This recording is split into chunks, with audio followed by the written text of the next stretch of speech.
Section 25 of Neighbourhood, A Year's Life in and About an English Village, by Tickner Edwards. December, Part 2. 3. This has been a week of undeniably hard work for us all, and one, at least, is by no means sorry that tomorrow is Christmas Eve. Most of the time I seem to have spent on the top of a rickety step-ladder in the schoolroom, having tin tacks and boughs of holly and gaily coloured flags passed up to me by Mr. Weaverley and the mutually distrustful Miss Sweet and Miss Matilda Coles. Tom Clemmer, helped by half a dozen others, brought the great tree up from Windle Woods, and it stands now, in its tub of spangled cotton wool, a gorgeous sight, every branch weighed down with toy-shop treasures, the Queen Doll at its apex, brandishing her gilt-starred sceptre high above the oaken beams of the ceiling. Every available chair or bench in the village has been confiscated and ranged round the room. The tables at the far end fairly creak and groan under their burden of infantile good cheer. It is all ready for tomorrow. We put in the finishing touches with the last gleam of daylight this evening, Weaverley and I, alone together. Then he locked the door, speechlessly tired and happy, and faded away, a black but benevolent ghost in galoshes, down the length of the darkening street. As for me, I followed at a respectful distance, with no object definitely in view but to smoke a quiet pipe after the day's work, and enjoy the unwonted life and bustle of the village. Thinking it over discriminately, it seemed to be a great thing, a real advance on the true line of social progress, to be strolling about there, taking unfeigned pleasure in the sight of two small shops, doubtfully illuminated with oil lamps and candles, and in the sound made by perhaps 50 people all told, as they clattered and chattered to and fro in a single narrow village street. There were folk, I knew, wandering just as aimlessly in the crowded thoroughfares of great cities, miles away, whose ears were deafened with a prodigious uproar, and eyes blinded by a myriad superfluous lights, but who were not half so entertained, so thoroughly instilled with the sense of being one in a hustling, happy Christmas multitude as I. Then, again, of all the thousands that the city promenader meets in the crush of a London street, between one electric standard and the next, how many can he rightfully greet as neighbour, or even remember to have seen before? While here was I, after a good half-hour's loitering up and down, who had encountered none but old familiar faces, nor let one go by without the kind word or friendly glance exchanged. Truly, the scale, the mere arithmetic of life, goes for nothing. It is the proportional, the relative, that counts. There was not so much folly as we imagine in the grave debate of the old philosophers as to how many angels could stand upon a pin's point. I tarried a while in the broad beam of light that fell from the window of the village store, and, in the company of a dozen other loiterers, feasted eyes on its Yuletide splendour. From where I stood on the opposite side of the way, it seemed no less than a palace of glittering beauty. Candles of all colours, in little tinselled sconces, shone amidst the wares of every day, bacon and worsted stockings, loaves of bread and tin saucepans, butter, neckties, bars of mottled soap, and trousers in moleskin or corduroy. The ceiling of the shop, which at ordinary times is hidden by hanging festoons of boots, basketware, hedging gloves, coils of rope, was intersected now by chains of coloured paper and threadled holly leaves. There was a suspended roasting jack in a corner, slowly twirling round a grand set piece of Christmas knick-knacks, and there were two copper coal scuttles, the one filled with oranges, the other heaped high with bunches of green grapes that made the mouth water a dozen yards away. All these I gazed upon, and at the jostling throng of housewives, at least half a score, within, and at the red-faced, perspiring shopkeeper, overdone with business, and from the bottom of my heart I rejoiced that they sufficed for me, that I should go to bed that night with as complete a sense of having looked on at the great world's Yuletide gladness as if I had tired out feet and eyes and nerves in the roaring maelstrom at the Elephant or the Messina Strait of the Strand. For indeed life and its disciplines, its experiences, its outcomes, can be no mere matters of dimension. When we come at last to find eternity and the angels, they are as like to be on a pin's point as out-thronging all the labyrinth of the Milky Way. From the village store I moved on presently to the little sweetstuff shop, and stood a while looking in through the holly-garlanded door. Susan sat in a wilderness of scalloped silver paper, presiding over a lucky tub. There was no getting near her to-night, for the mob of children that surrounded her and overflowed into the street, but she bawled me an affectionate Christmas greeting, and passed me, by half a dozen intervening hands, in exchange for a thrown halfpenny, a packet from the Lucky Dip, which proved to contain a cherubim modelled out of pink scented soap. With this symbolic testimony to our old-time friendship bulging my pocket, I went rambling on again, and in course of time arrived at the Three Thatchers Inn. A tilt cart was just driving away from the door.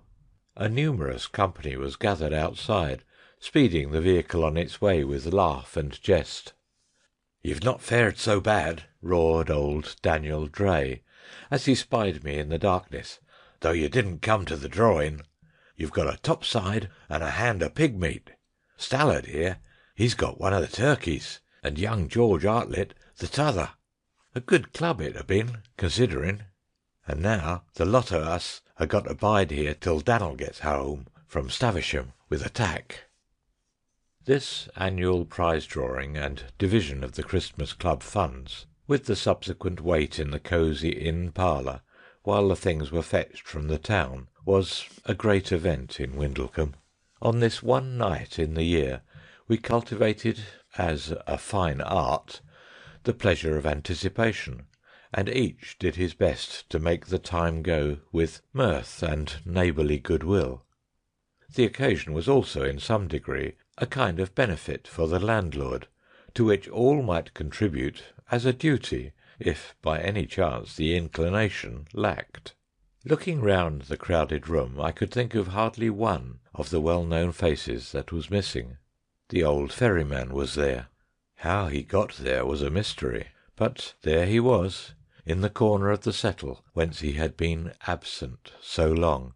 Even George Artlett had stayed to await the arrival of his turkey, and now sat at my side quaffing lemonade, his face as grave and thoughtful as ever, but his eyes twinkling with a jollity I had never seen in them before.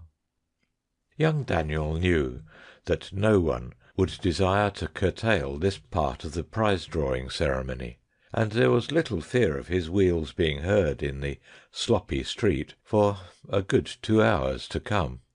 We stretched out our legs to the cheery blaze, and felt that for once we had succeeded in wing-clipping old Father Time. "Beef Club drawing again, Dan'l?" "Aye, Beef Club drawing again, Tom." In a break in the general clamour, the two veterans exchanged the thought slowly and pensively, looking down their long pipe-stems into the fire. "And no one gone, Dan'l?" "Never a one, Tom, thank God." "How Quirk a do hold hisself, to be sure," said old Tom Clemmer after a pause, and none doubted who he meant. "Ah, and how a do brisk along still. Another year o' him by, 'tis another blessin'. Here's to un, wi' all our love and duty." It was a silent toast, but drunk deep. George Artlett's glass was lighter than any when he set it down. "But 'tain't been allus so," old Clemmer went on ruminatively. "How many drawings ha' you seen, Dannel, boy and man? 60, belike, and I bean't for a hent ye, and many's the time as someone's money ha' laid on the table, wi' only widder or poor box to claim it, and he, poor soul, quiet in the litten yard up there. Aye, 'tis a lucky draw wi' none but living hands to draw." Daniel Dray took up the prize list and scanned it curiously, his white head thrown back, his spectacles straddling the extreme tip of his nose. "And what," said he, "will a single man, unmarried, do wi' a whole girt turkey bird, and him wi' never a wife? 'Tis wicked waste, neighbours. Him and the parrot, they'll ha' naught but turkey meat in the house from now to Lady time." Stallwood's beady black eyes disappeared in a wide smile.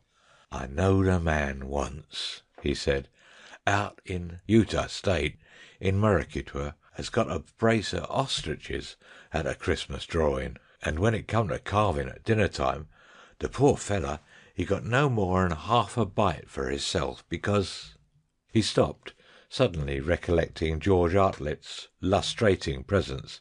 "Ah, he were married, I tell you, and never a word o' a lie." "What'll I do wi' it, Dannel?" The old ferryman leaned from his corner eagerly, staring at the wall as though he saw there the picture that rose in his mind. "What'll I do wi' it? Just think on it. Nobbut hisself in a quiet kitchen a Christmas morning, his boots on, and nane to rate un for spannelling about. Click clack from the roasting jack, and tick tack from the clock, and a good cuss now and again from the old parrot, but never a word o' women's wrath. Ah, life, 'tis all just a girt beef club drawing. Some on us draws peace and quiet and turkey birds, and some draws—" His lips closed on his pipe stem with a snap. A commiserate shake of the head went round the company. "And here," went on old Daniel, still conning the prize list, "here be Jack Farley, with bare money and 4 ounces of tobacco, him as don't smoke, and has 16 in family. Lord, Jack, how that there deuce ace to follow ye in life." Jack Farley sat in the draughtiest seat by the door, his invariable modest choice of station.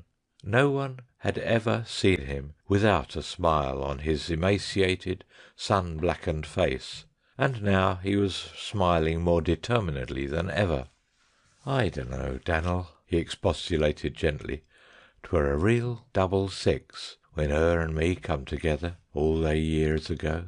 And the children, they be good throws, every one. And that there new little un, Dannel, nothing of the deuce ace about him, I tell you. But them as puts to sea, Dannel, they must look for rough weather time and again." He squared himself and gazed about him, as though his weekly carter wage of 14 shillings were as many pounds. Then he beat his mug upon the table jovially. "And now," said he, "I'll sing you the Mistletoe Bough." It was the beginning of the real entertainment of the evening. Vocal music in the Three Thatchers, at ordinary times, was accounted a rather disreputable thing, a mere tap-room vulgarism, by the habitual parlour company, but on certain rare nights in the year, of which this was one, every man present was expected to sing. One by one now, in Jack Farley's wake, followed the rest of the assembly, and every song had a chorus that shook the very roof beams of the house. No man thought of looking at the clock until, in the midst of a doleful melody from the landlord, old Tom Clemmer suddenly sprang to his one available foot. "'Tis the cart!" he cried, and made for the door. In the general stampede after him, I heard Captain Stallwood's grumbling voice: "It bean't right, nohow, for people as can't use tobacco to draw un away from them as can. I means to ha' that there 4 ounces, Dannel.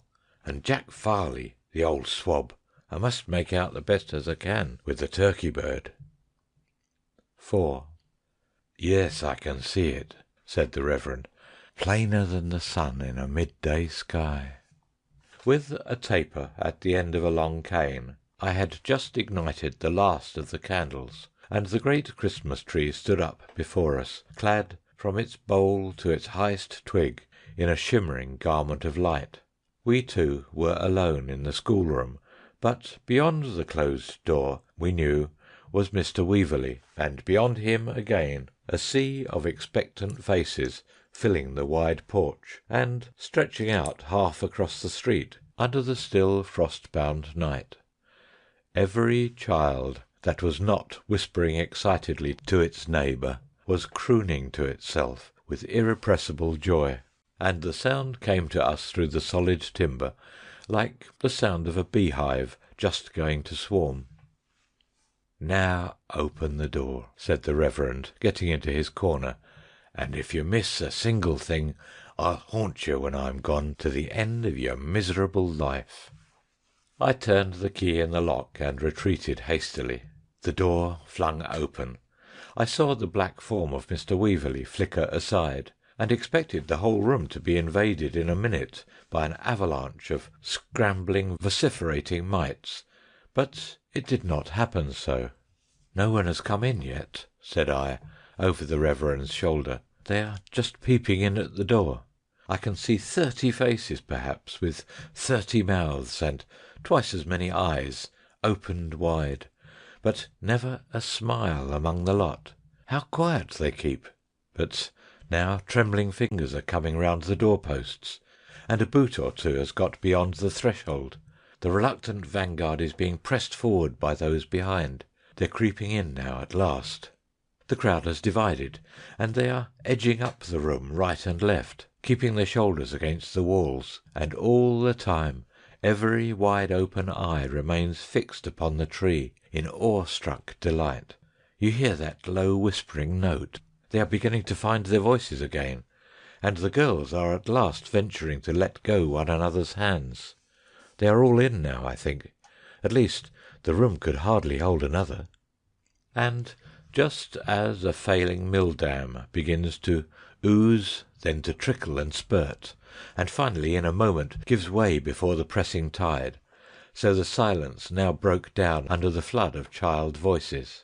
Shouts and hurrahs, shrill peals of laughter, a hubbub of delighted commentary, made the rafters vibrate above us, and the window-glass tremble in its quarries. Before the din had so far moderated that I could get my tongue to work again in the old vicar's service, Weaverley and his satellites were forging ahead with the first joyful business of the night. It all comes back to me now, as I sit alone and late by my workroom fire, clearer perhaps than when I was in the vortex of it all, with the happy voices ringing about me, and the toy drums and trumpets, the mouth-organs and the whistle-pipes, each going to swell the already deafening chorus, the moment it was cut from the tree and put into some eager uplifted hand. I can see the great glittering pyramid of the tree slowly giving up its treasures, until it bears nothing but the Queen Doll, waving her star-tipped wand up among the flags and paper chains and holly garlands of the ceiling. I see Weaverley, poised on the top of the rickety ladder, gingerly dislodging her from her perch, while two overdressed and over-perfumed ladies hold the ladder firm below, and gaze up at him with fond and anxious eyes. Now, at last, I see the Christmas tree deserted, forgotten, while the tables at the end of the room are unloading themselves of their cakes and oranges and the score of other items appertaining to the feast. This is a silent time, save for the exploding crackers and occasional shrieks of fearsome delight. But it is over at last. The games begin, and with them reawakens all the old turmoil in redoubled fury. Though each of us has eaten more than is credible in any but a downland-bred child, this in no way impairs our agility. We hunt the slipper, We sing ourselves hoarse with green gravel, we play blind man's buff, and the Reverend, being caught, is allowed to go through the part of blind man at his own jovial suggestion, without the handkerchief over his eyes. And now 2 things come back to me, more significant than all.